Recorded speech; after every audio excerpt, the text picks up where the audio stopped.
told me. Hi, this is Coach We're on TV, and I got to get the guests to shut up so I can tell you who we are. And tonight my guest is the lovely, lovely Holly Paul. Hey, Holly Paul. Hi, Laurie. Welcome. How you doing? I'm doing awesome. Oh, God, where's my glass of wine? Okay, well, I have to apologize for the lighting here. I think they've blown every bulb except this one that's killing us and making us blind. But we're calling it atmosphere. We set the atmosphere for Holly. Oh, we do look dark up there, but okay, we're going to carry on because we look great over there, so that's okay. We're looking everywhere. So anyway, let me tell you about Holly Paul. Well, we'll let her tell you too. But Holly Paul, I have seen her at ICF meetings, and I knew she was doing something with relationship coaching. And I wasn't quite sure what, because she would have all these great things on Facebook, and I'm going, wow, this looks like this could be fun. So I finally convinced her to come on over and do a show, and I'm sure she's cursing me in her head right now, but she'll get over it. Holly. I only think dirty in one place, darling. Well, luckily, we have the atmosphere, but luckily this is not it. As I said, this is not a date, so relax. Okay. So tell us a little bit about, tell us how you became a coach, first of all, and then you can tell us kind of what you're doing in the field of relationships. Because it's not your regular, she's really got it, she's taking it in depth, so we want to hear all about them. I became a coach officially, actually, well, not officially, my entire life. Officially, though, about 6 or 7 years ago, I had hit rock bottom after a divorce. I had sought out a coach myself, and lo and behold, this lovely woman turned out to be an IPEC graduate, and I sat with her for about 45 minutes, and she accessed a multitude of questions, which resurrected my my triggers that were causing such cycles of negativity, and why I kept staying with the same man that was really not healthy for me. And it made me very aware of exactly what was going on and why. I stood up, I hugged this woman, I thanked her, and I told her I'd be on my journey and that she was a blessed part of it. The rest is history. You decided let me first say IPEC coaches are great because both Holly and I graduated from IPEC. But so after experiencing a coach for 45 minutes, you decided, I have to do this? Without question. It was my knowing, it was the pulling, it was the rowing in the marrow of my soul. I felt it. It took me back to my childhood, it took me back to my inquisitiveness about the constant generation and the propensity of the human psyche, if you will. The area of how people relate and why, what's the causes and the effects, and how people relate to each other, themselves, and how they relate to everything in the world around them. So this was innately, a preponderance of curiosity for me. This was a cat's yarn ball that I couldn't wait to dig my teeth into. I like that metaphor, a cat's yarn ball. Okay, we'll have to talk to IPEC and see if they like to use that as their little logo, a cat's yarn ball. Okay, so obviously you keep saying, you said that you hit rock bottom, and that's understandable. Divorce is hardly ever fun. So did you feel the need to help others, or did you, because I'll tell you the truth, when I went to IPEC, it was all about me. It was like, I just want to learn more about me, I want to learn, and as a result, it was so cool. It's like, I have to be a coach, but I went hedonistically for myself. I was not doing this for anybody else, it was for me. That was the reason I went, Laurie. Okay. That was the reason. Good, so, we share that. You hit the nail right on the head, absolutely. Because the greatest relationship you can have is with yourself. If you don't have that, then you haven't any other relationship by which harvest some value and sows meaning. Take a look in the mirror and see those that are surrounding you in your life now. I don't care if it's a lover, a companion, a parent, a child. What are the relationships you hold with them? You also said a pet. It's like, and a oh pet my God, I did say a pet, and a pet as well, or lack thereof. There are some people that go like this. Even to plants. They do, and then, but to most people, it doesn't have any meaning. They don't understand that, and because it's not a value they hold dear. You see, plants are life. And we mimic the plant life. We do? Oh, my gosh. More than prolifically, more than you know. I strongly think I'm going to wake up someday and the plants are going to kill me in well, my apartment. sometimes I So think many, I'm a leaf every morning. I blow and I wave and but anyway, yes. But going back to plants and animals, it's true. We couldn't Great. learn more, unconditional love from a beautiful animal. We're not going to do that tonight, but I'd love to talk to you sometime about cat people and dog people, because there's ferociously butting heads all the time. There's a difference between purrs and barks. Yes, most definitely. Yeah, it's like God bless the person who loves them both, but it's almost everybody has a preference. But we'll do that for the next show, and I'm going to make Holly be on the radio show too. So you can tune in. Yes. So what you do then? You're saying the first step when somebody, no matter who they may be, and they may come to you in droves or individually. Droves, I guess, is a bit much. Couples, perhaps. Droves, well, that's too much fun. But anyway, and so you're saying the first thing you do is reflect. They have to reflect themselves. They're coming to me for a couple of reasons. A, they're in a struggle and in a battle. They're relating, perhaps they're in the dating world, and they're cycling into the same relationship, getting the same results. Whether it's a woman that's dating men or a man dating a woman, or it doesn't matter. I don't care if it's two women or two men. It matters not. It's all about love and connection. So if you keep on cycling and doing the same behavior and reaching the same result and ending with walls and bricks, hence, something's wrong. So you have to have this epiphany by which you wake up and say, I don't want to hit a brick wall anymore. I want to break through it. Now you're saying this is a person who was getting the same, they're having relationships with the same kind of people. That is correct. So it's an ex-husband or an ex-wife. It's a continual cycle of negativity. You're breeding the same energy. The dynamic is energy, and that's what it defaults back to. Everything is an energetic wiggle, an energetic swivel, an energetic whirl, twirl, vibration, pulsation, however you want to call it. Hence, if you are out there in the world projecting, oh, woe is me, you're going to attract the same energy. Ah, that's interesting. If you're out in the world vibrant and dancing and feeling alive and feeling my life is like a flower and I'm a very beautiful silken perfumed aromatic bloom, be it a man or a woman, it doesn't matter. She really talks like that. You're going to attract your likeness. What about the old saying that opposites attract? Okay. I can only tell you that I'm not going to agree or disagree. Okay. Okay, fair, please respect my stance there. You're neither wrong nor right. It's what you believe in that. I will tell you that energy holds the connecting factor for men and women. So again, I say to you, if a woman is vibrating on a frequency of confidence and savoir-faire and joie de vivre and feels amazing and loves life, loves travel, loves language, loves ideologies and philosophies, and doesn't want to talk about smut and what you ate and where you're driving to, or mundane, or truly, life is about curiosity and wonder and awe. And very few people can maintain and carry on with that ignition.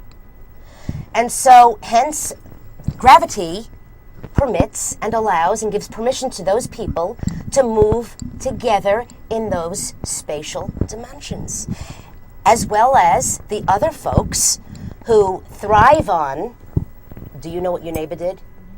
Do you know what the girlfriend down the hall is doing? Oh God, I have to go call so-and-so because, did you hear what she said? Okay, no comments here, but that energy attracts that same type of energy, Laurie. I agree. I think your chances of getting that same kind of energy. But does that mean that as a relationship, but no matter what kind that is, does that mean that as a relationship you must move together? Because I'm always thinking that there's it's nice to branch and then come together, and then branch and come together. But the beautiful part is the separateness in which you root. There's a book that I reference all the time. Are you familiar with The Prophet by Khalil Gibran? Yeah. Okay, so in The Prophet, when he talks about marriage and he talks about love, Khalil Gibran talks about the two oak trees. If you don't remember that part, and I don't remember verbatim myself, but I do remember and I know the meaning of it. The two trees do not grow in each other's shadow. Okay, and in essence what that means is the beauty and the root and the might, the power and the strength of each oak stands by itself. It doesn't encroach each other, just as lovers cannot encroach each other. Otherwise, they're not lovers, hence, and they're not beloveds, and there is no communing together. So, two people, like two trees, have to root individually. Mm-hmm. They have to formulate their strength from within. Their innermost waters, their innermost branches come from within. The veins by which they conjugate verbs, by which they relate, by the way they value themselves. And so that's how roots are developed within a personhood, just like in a tree. Mm-hmm. So think of those bulging roots from an ancient mighty oak that are grown and over time develop. The same with the human spirit. It takes time to cultivate. But it's mighty, just like those roots. And then you can join with someone, and you'll never encroach their shadow, because your love of self and acceptance of self stands might by itself. So when you join with somebody, you're not joining to do anything other than enhance and bring out the most beauty and the magnificence inside of them. So because that's what togetherness does. Your goal would say, okay, develop your roots, so to speak, or that's right. Grow your beauty, but also, and that's a journey in itself. But if you can find someone else developing their roots also, and well, they want to develop their roots. You don't want to impede on someone's space by which they grow, just like the flower in the garden. Just like the tree that if you look into the concrete, you'll see those bulging roots because it had space by which it needed to move and grow. Mm-hmm. Same with the human spirit. Okay. The human spirit, when it grows, it's not seeking another, a man or a woman to fill it. No, that's where the dysfunction sets in. One has to develop his own or her own roots holistically, and to develop filters, sieve, if you will, so that the impurities don't come in anymore. To develop boundaries, which are essential, part of relating to somebody. What you will allow to come into your space. If you don't, if you have no filter, and if you have no personal boundaries, then one hence can look in the mirror and say, well, wait a minute, I guess I don't have much in the way of valuing myself. So you let other people determine your worth because you haven't, and that's unfortunate. And then you can never grow. Yeah. And you can never bring something mighty and beautiful to someone else. The joy of relationship is enhancing another and gifting them. Giving. That's the joy of relationship. And if they in turn do that, then it's a nice They don't do anything. They have to receive. They have to receive. I want some giving too. Well, I don't mind giving, but I want to get. But that's the cycle. But you don't go into this. The mindset is not to receive. Mm-hmm. The mindset of relationship is of giving. And when you're abundant within yourself, all you want to do is give. Mm-hmm. Okay. And so that other abundant person sitting here wants to give to you too. Right, exactly. So that's the give and the that's get. That's the give and the giving and taking, and that's what life is all about. Giving and receiving and sharing love. That's what life is all about. And how you relate. So the better you relate to yourself, the better you're going to relate to your partner. Now, we're not only talking partners, we're talking... Could be to your parents. Parents, siblings. School teachers. Oh, okay, right. Bosses. It could be anybody. It's how you relate in the world. But that world is only a perspective. Or I always loved my kaleidoscope. When I was a little girl, I used to turn it and look at all those colors. I know, a million worlds inside this little tube. Exactly. I love it. So I always use that and I love it. And everyone understands that because it's very true. Mm-hmm. But it's all about your perspective. And whatever you think is right. And whatever you think is right. Yeah. It's how you turn it. And so if you want to change the way you see something, you have to change the way you look at it. The only way is to turn it and give and grab another perspective. Yes. And then, hence, you will see something else open up for you. It's so much easier, and I'm not sure why we don't choose it. It's so much easier to change your perspective instead of change the world. It's change all the things that are making you crazy, or Define a way to look at it that it won't make you crazy. And that's my journey. It's like, okay, let me remember that there are a couple of different ways to look at this. Yes. Darling. Yes. Oh no, she's going to correct me on air. What? Darling, you are your world. Oh, this is true. So hence, when you say to me, "But Holly, it's my world," well, you are your world, and however you see and process and digest and consume and breathe and relate to, those processes are all yours within your continent, And your world. capable of being changed or enhanced or enlarged. You or, have the capability. The sovereignty is with you. Yes, absolutely. Well, no, that's kind of what I was saying. It's Sure. like, but people sometimes say, "Oh my God, if this person would just do this," and it's like, well, you know what? If you would do this, then you wouldn't care what the other person was that's doing. the struggle that so many people have in relationship. It's not about someone else, and it never is. Right. Never. Never. Yes. When someone has to stand up to say, I hold myself accountable for my actions, for my behaviors, for my words, for my choices, then you're grown. Then you've reached some semblance of maturity. Then you have a hymn to chant within yourself. Right, wrong, or indifferent, it doesn't matter how many missteps were taken. What matters is that you've accepted and embraced your inner soul, your inner child, yourself.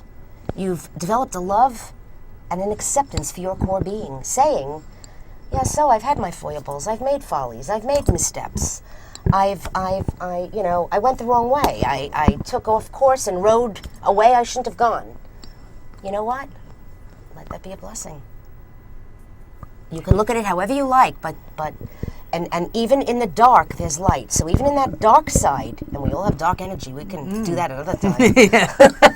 We'd need a longer show, but okay, yes. Yeah, we'll do that. But in the light, there is light that comes through the crack that says to you, awaken, my dear, awaken. This is the way to go. And the keener one bears their eyes, closes them, and looks inside and says, wait a minute, I need to hear this. I need to quiet my world and quiet the radio and quiet the people and quiet everything around me and listen. You will hear it. I think Oprah's You'll one be who says guided. every challenge is a blessing. It is. And I love, and I always quote people, and I never remember who that is, but someone said that all activity stems from negativity.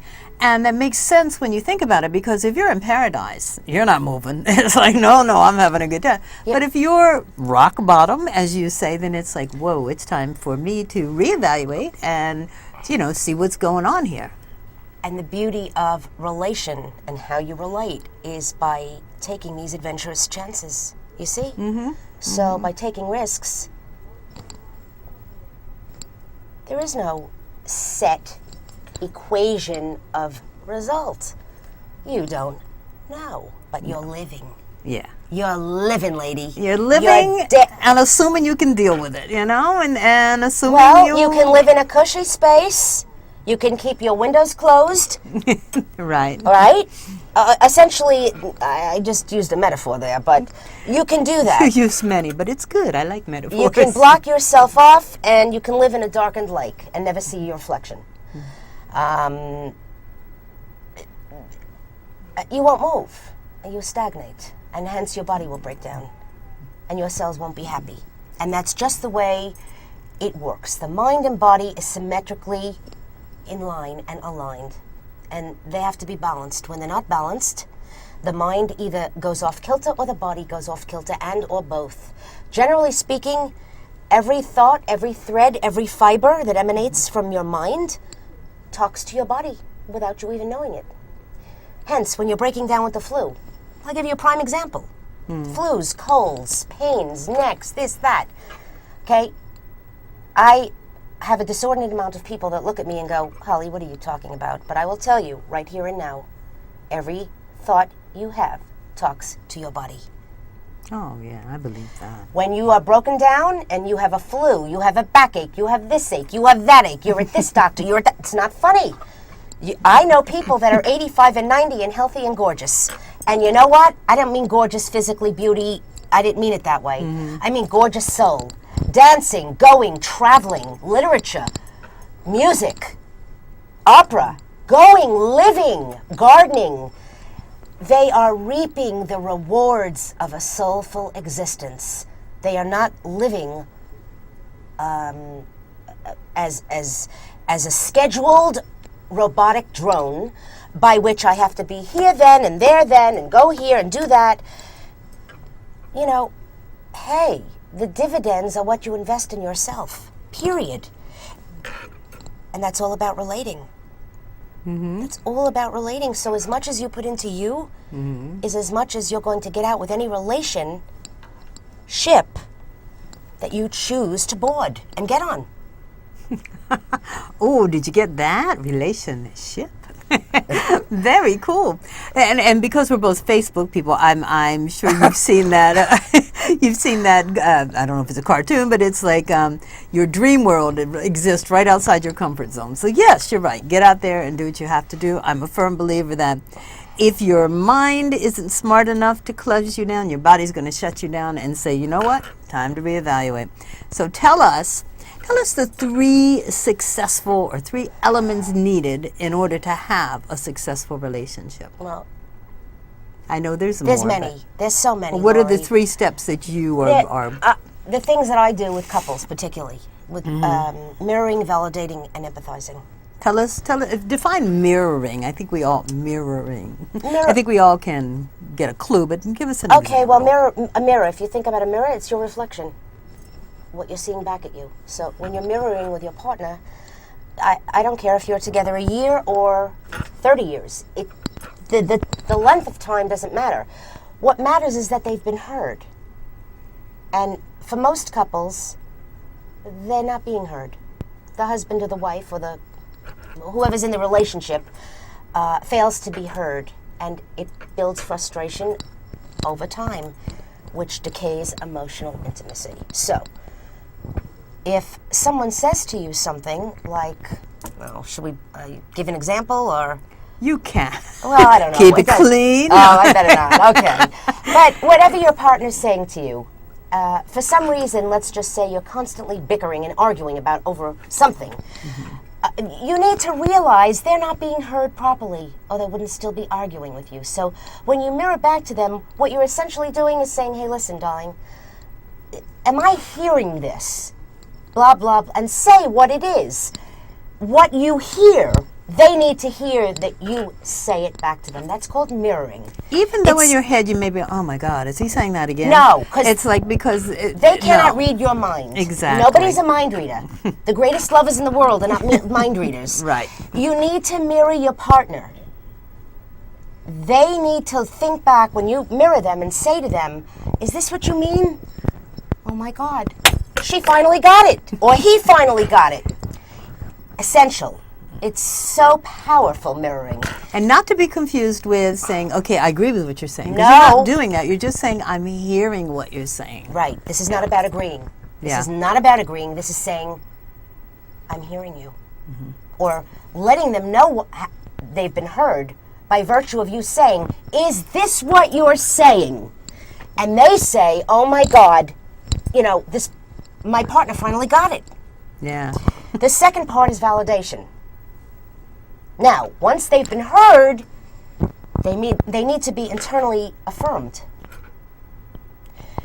They need to be told, you know what, darling?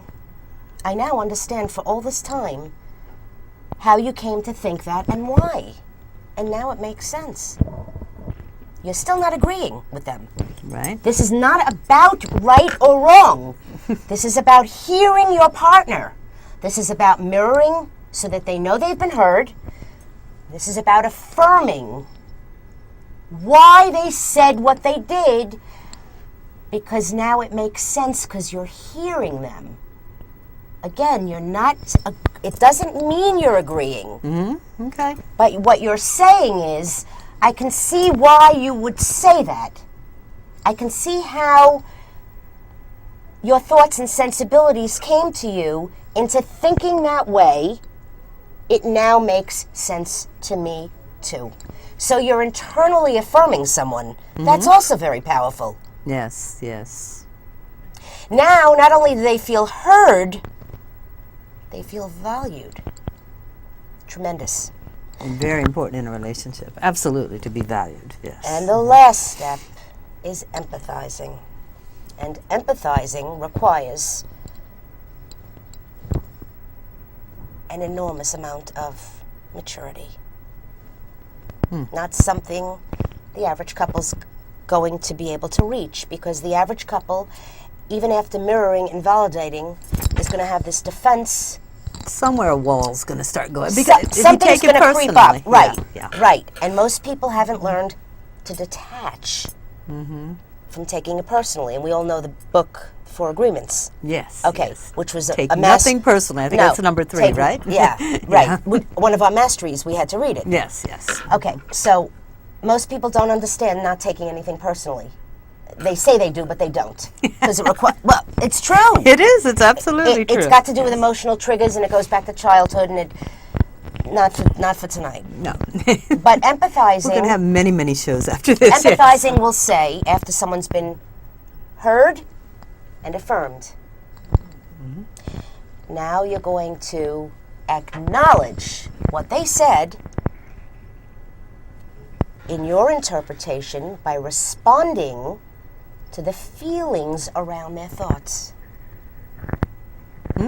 Okay. Very powerful. And I was telling Holly, because I do mentor coaching, and I always tell my mentees, don't get lost in the story, go for the feeling. And all you're doing is acknowledging the feeling.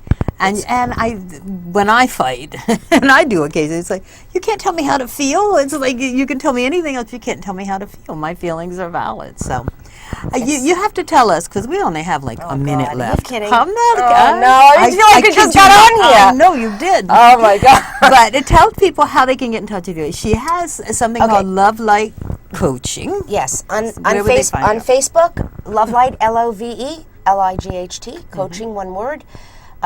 You can come to my page. You are welcome. I have thousands of people. You can join in, hop in. You can sit back and just read and never say a word. If you'd like to reach me, inbox me there. As well, I can be reached by email Okay. at it's on my Facebook page as well. Oh, okay. Yeah, it's on my Love Light Coaching page. And God forbid you're not on Facebook, because then you just can't find her at all. But she's out there. It's Holly Paul, and you can see that. And you can always contact ICF, and we'll be glad to get in touch with her. But so it's Love Light Coaching, and there's a lot of cool tips there. And if you're lucky enough to be on Facebook, where you're going to get marvelous poetry that I believe she does, and lovely pictures, and all kinds of things. It'll just refresh you in the morning, and she puts you to bed at night with beautiful little silhouettes and things like that. So, Holly, I have to thank you. This went so fast, and it was so fascinating. I'm thrilled that you're on, and we're gonna do radio. We're gonna do radio. Radio's the next stop. For sure. Thank you. Thank you.